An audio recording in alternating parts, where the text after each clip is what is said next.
अस्सलाम वालेकुम। इस सेशन में हम सिलेक्शन टूल्स को डिस्कस करेंगे। ये हमारे पास 3 टूल्स यहाँ पर होते हैं। इसके अंदर भी कुछ टूल्स होते हैं लेकिन मेन ये 3 ही हैं जिन्हें हम सिलेक्शन टूल्स कहते हैं। इससे हम अपने जो वर्क स्पेस है उसमें कुछ एरिया को सिलेक्ट कर सकते हैं। तो इन सिलेक्शन टूल्स को समझने के लिए मैं क्विकली यहाँ से एक इमेज ड्रैग करके ले आता हूँ आपको समझाने के लिए। फॉर एग्ज़ाम्पल ये अब हमने यहाँ पर एक इमेज ले आए हैं। तो जैसा कि मैंने बताया था ये हमारे पास 3 टूल्स हैं, सिलेक्शन टूल्स जिन्हें हम कहते हैं। तो सबसे पहले हम पहले नंबर वाले को डिस्कस कर लेते हैं। रेक्टेंगुलर मार्की टूल ये कहलाता है और ये रेक्टेंगुलर फॉर्म में ऑब्जेक्ट को सिलेक्ट करने के लिए काम आता है। तो अब मैंने रेक्टेंगुलर मार्की टूल से आपके सामने इतना हिस्सा जो है वो सिलेक्ट कर लिया। तो अब इसका मतलब ये है कि इस पूरी लेयर पर सिर्फ इतना हिस्सा जो है वो एक्टिव है। मैं आपको समझाने के लिए यहाँ पे ब्रश टूल भी ले लेता हूँ। इससे आपको ज़रा आइडिया हो जाएगा कि मैं आपको क्या समझाना चाह रहा हूँ। ये देखें, क्योंकि हमारा जो एक्टिव एरिया है वो हमने रेक्टेंगुलर मार्की टूल से अपना एक्टिव एरिया डिफाइन कर लिया है, सिलेक्टेड एरिया।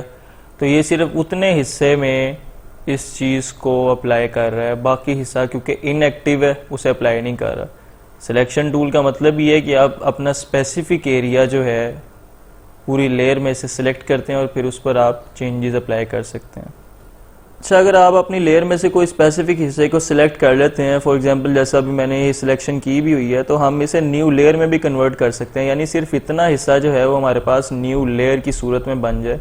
तो उसके लिए हम पहले सिलेक्ट करेंगे, जैसा कि मैंने कर लिया। उसके बाद कंट्रोल जे दबा देंगे सिंपली। तो आप यहाँ पर देख सकते हैं इस बॉक्स में कि लेयर जो है वो ऐड हो गई है और ये देखें हमारे पास एक सेपरेट लेयर बन गई है लेयर 1 के नाम से। अच्छा, अगर आप पूरी लेयर को भी सिलेक्ट करना चाहते हैं तो वो किस तरह से करते हैं मैं आपको बता देता हूँ। आप कंट्रोल दबाएंगे और उस लेयर के जो थंबनेल है यानी ये जो इमेज होती है इस पर आप क्लिक करेंगे तो ये देखें उतनी लेयर आपको सिलेक्ट कर देगा। तो देखें मैंने कंट्रोल दबाकर उस लेयर के थंबनेल पर क्लिक किया तो जितना भी उस लेयर में हिस्सा था वो उसने सिलेक्ट कर दिया है। इसी तरह से हम पूरी लेयर को भी सिलेक्ट कर सकते हैं। जैसे नीचे है, इस पर हम कंट्रोल दबा के जब क्लिक करेंगे तो ये देखें यहाँ पर इसने पूरी लेयर को ही सिलेक्ट कर लिया। तो आप यहाँ लेयर 0 की इमेज में देखेंगे यहाँ पर पूरी इमेज आ रही है यानी पूरी लेयर। उसके बरक्स यहाँ पर आप लेयर 1 में देखेंगे क्योंकि हमने सिलेक्शन टूल से कोई स्पेसिफिक हिस्सा इसका सिलेक्ट किया था, तो यहाँ पर हमारे पास सिर्फ इतना हिस्सा ही लेयर 1 में मौजूद है।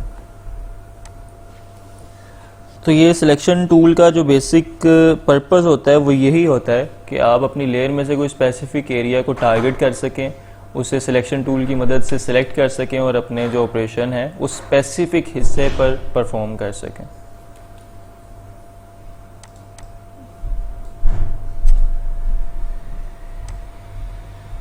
इसके बाद हमारे पास इलिप्टिकल मार्की टूल होता है यहाँ पर। उससे पहले मैं आपको दोबारा से रेक्टेंगुलर मार्की टूल की एक और चीज़ समझा दूं। इससे आप फ्री हैंड रेक्टेंगुलर शेप में सिलेक्शन कर सकते हैं, लेकिन अगर आप स्क्वायर की फॉर्म में सिलेक्शन करना चाहते हैं यानी अगर आप चाहते हैं कि उसकी विड्थ और हाइट जो है वो सेम हो तो आप आल्ट और शिफ्ट को दबाकर उसे यूज़ करेंगे। ये देखें अब ये जो चारों साइड्स जो हैं वो उसकी इक्वली इफेक्ट हो रही हैं।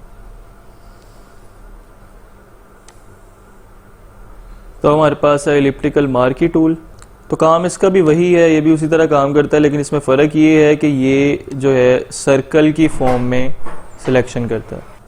तो देखिए मैंने इलिप्टिकल मार्की टूल से इसे सिलेक्ट किया है तो देखें ये सर्कल की फॉर्म में ज़रा सिलेक्ट हुआ है और मैंने इसकी एक न्यू कॉपी भी बना ली है। और मैं आपको फिर से बता दूं कि जब भी हम लेयर को मूव करेंगे तो हम मूव टूल को ही यहाँ से सिलेक्ट करेंगे। तो हमने लेयर को सिलेक्ट करके उसकी नई कॉपी बना ली है।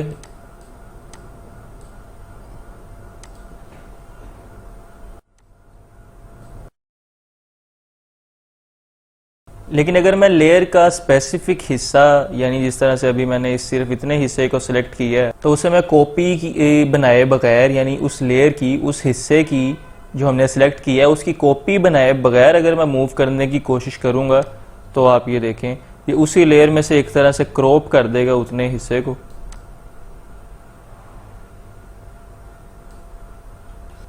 तो मैं इसे भी डीसिलेक्ट कर रहा हूँ कंट्रोल डी से। सिलेक्शन ख़त्म करने के लिए हम कंट्रोल डी का यूज़ करते हैं। तो देखें अब जो आपकी लेयर है वो कुछ इस तरह से बन गई है। तो सिलेक्शन टूल का बेसिकली यही पर्पज़ है कि आप एक लेयर में से स्पेसिफिक हिस्से को सिलेक्ट कर सकते हैं, उस पर ऑपरेशंस परफॉर्म कर सकते हैं, उसकी कॉपी बना सकते हैं, या उसी लेयर पर रहते हुए स्पेसिफिक हिस्से को सिलेक्ट करके उस पर एडिटिंग कर सकते हैं। इसके बाद हमारा जो तीसरा टूल है वो सिंगल रो मार्की टूल है।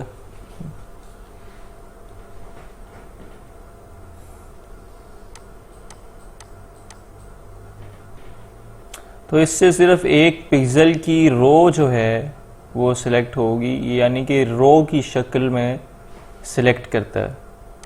अब ये देखें इतना हिस्सा सिलेक्ट है तो मैं इस पर कलर भी कर सकता हूँ। यहाँ से मैं इस पर अप्लाई करके आपको दिखा भी देता हूँ, आल्ट बैक स्पेस, और ये देखें सिर्फ उतना हिस्सा क्योंकि सिलेक्ट था तो सिर्फ उतने हिस्से ही पर इसने कलर को अप्लाई किया है।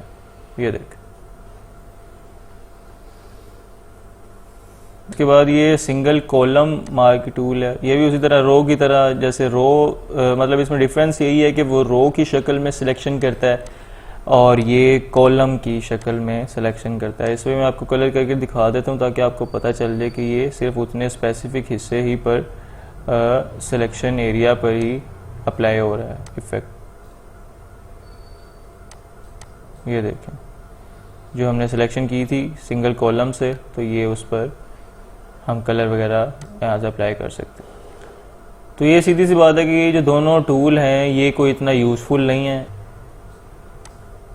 अच्छा, ये टूल्स हमने देख लिए हैं और याद रहे कि इनमें हम शेप की डिफरेंट शेप्स की सूरत में सिलेक्शन करते थे, यानी रेक्टेंगुलर या ये सर्कल जो एलिप्टिकल होती है। तो अब हम नेक्स्ट टूल को देख लेते हैं। ये हमारे पास लासो टूल है।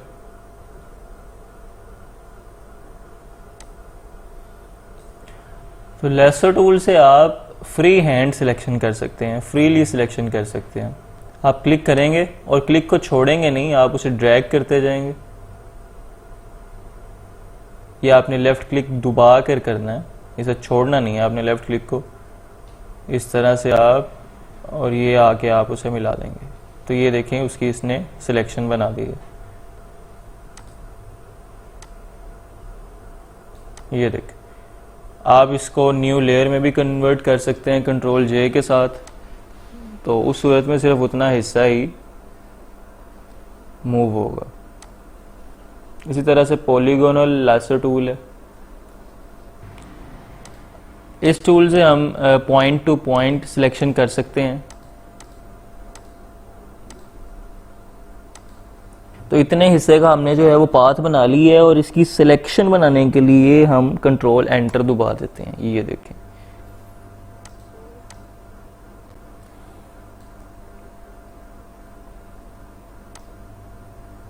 नेक्स्ट टूल हमारे पास है मैग्नेटिक लेसो टूल। तो मैग्नेटिक लेसो टूल कलर के हिसाब से आपकी सिलेक्शन करता है। तो देखिए जैसे कि मैं यहाँ पर क्लिक करता हूँ और क्लिक को छोड़ूंगा नहीं, उसे आगे ड्रैग करके लेकर जाऊंगा।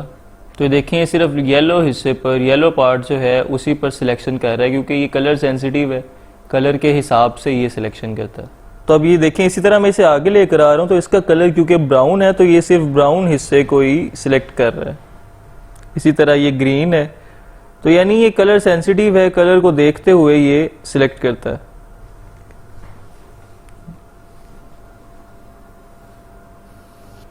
तो अभी देखिए मैं येलो से बाहर लेके गया हूँ तो ये मैग्नेटिक इफेक्ट यहाँ पर नहीं कर रहा है क्योंकि ये इसका कलर जो है वो येलो से डिफरेंट हो गया ना।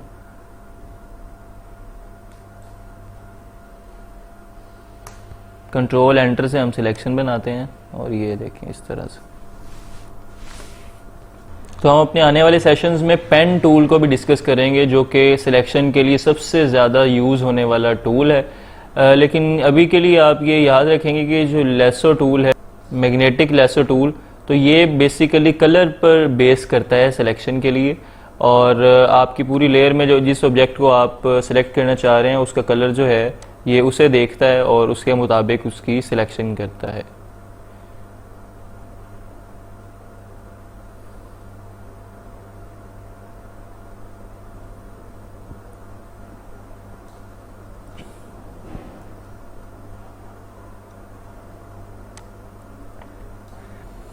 तो नेक्स्ट हमारे पास जो टूल है वो क्विक सिलेक्शन है, और क्विक सिलेक्शन भी कलर के हिसाब से जो है वो सिलेक्शन करता है।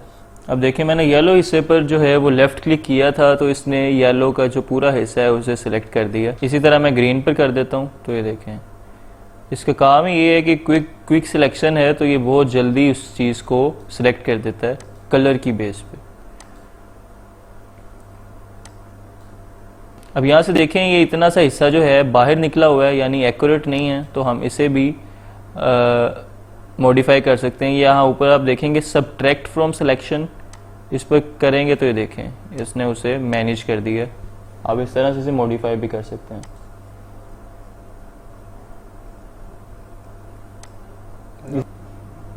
तो अगर आपकी सिलेक्शन जो है वो आउट हो गई है तो ज़रूरी नहीं कि आप यहाँ पर हर बार आके इसे सिलेक्ट करेंगे, आप आल्ट दबा कर भी उसे सिंपली ये सब्ट्रैक्ट कर सकते हैं और अपनी मर्ज़ी से मैनेज कर सकते हैं।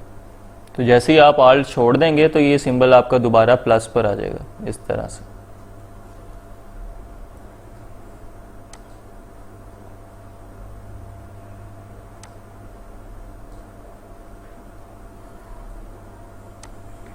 तो देखें ये इतना हिस्सा जो है वो सिलेक्ट हो गया। तो मज़ीद ये जो इसकी बैकग्राउंड से जो कलर आ रहा है आप इससे भी सिलेक्ट करके ख़त्म कर सकते हैं। देखें डिलीट का बटन दबाएंगे और ये देखें यहाँ से ये भी ख़त्म हो गया, और दोबारा से इसे कंट्रोल डी दबा कर डी सेलेक्ट कर देंगे।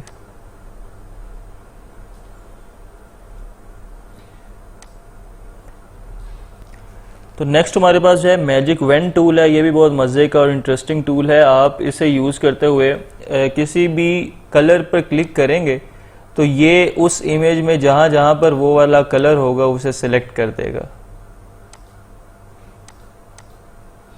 तो इसकी यहाँ पर टॉलरेंस भी दी गई है, तो आप इसे अपनी मर्ज़ी से जो है कम या ज़्यादा भी कर सकते हैं। जितनी आप टॉलरेंस रखेंगे उस हिसाब से सिलेक्ट करेगा। तो मैं इसका आपको मतलब भी ज़रा समझा देता हूँ ताकि आपको मज़ीद बेहतर तरीके से समझ आ जाए कि मैं आपको क्या समझाना चाह रहा हूँ।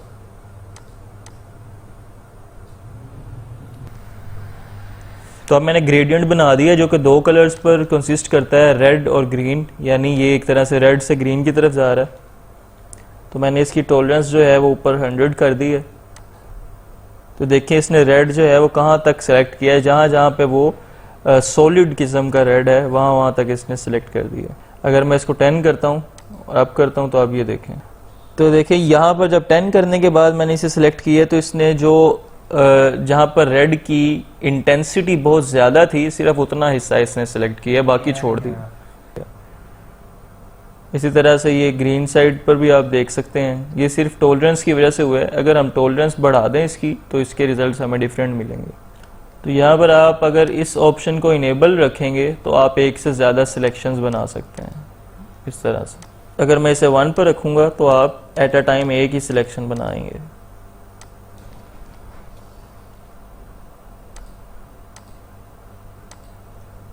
ये देखिए टॉलरेंस बढ़ाने की वजह से बेसिकली ये डिफरेंस आया है।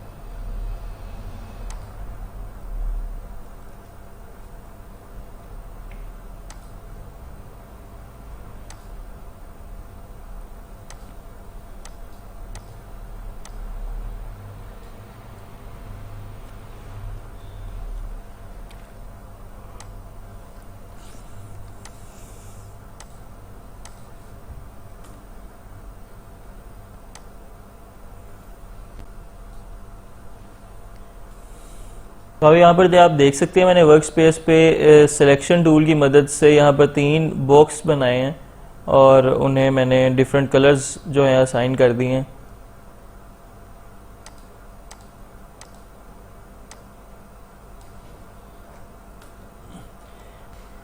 इसी तरह एक और मैंने यहाँ पर एक ऐड कर दी है। अब यहाँ पर मैंने मैजिक वेन टूल लिया है।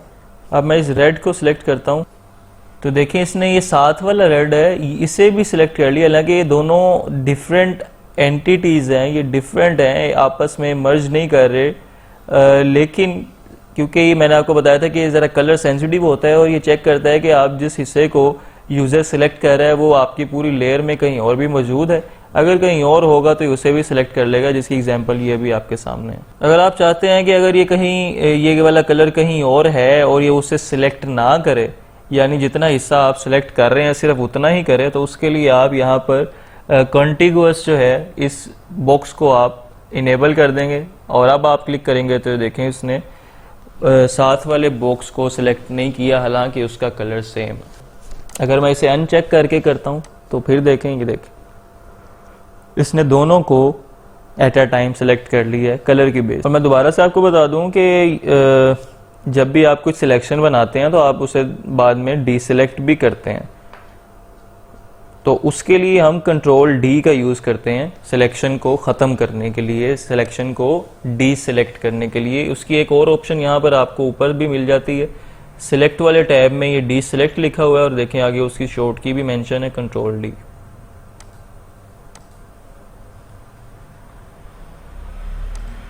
अब मैं इतना हिस्सा ये जो ग्रीन वाला है उसे सिलेक्ट करूंगा। यहाँ पर एक ऑप्शन है इन्वर्स की, उसकी शॉर्टकट की है शिफ्ट कंट्रोल आई। मैं शिफ्ट कंट्रोल आई जो है वो प्रेस करता हूँ।